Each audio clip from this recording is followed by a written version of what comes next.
drug. Ito namang, let me talk about itong visiting forces agreement. There are always pros and cons. Yung mga PMA natin, naintindihan ko yan.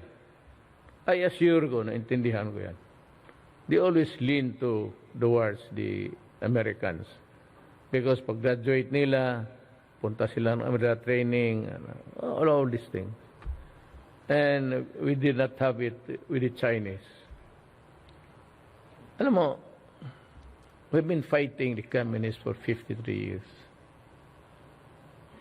Kung nakatulog talaga ang Amerika, putang ina naman hanggang ngayon. If it's just a matter of weaponry, sabihin mo, kailangan namin itong, it's just that to go abroad and nothing else. Ang training, dito may balikatan. After the balikatan exercises, they go home with their armaments. They do not leave it with us. Wala. Tsaka kung bumili ka, mahal.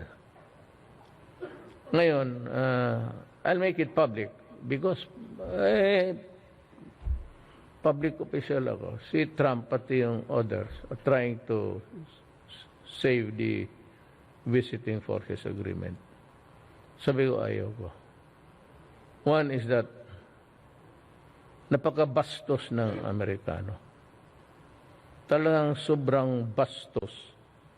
Kung kayong mga CIA dyan na kikinig ngayon, mga amboy, mga putang ina, sabihin niyo yung gobyerno niyo, bastos kayo.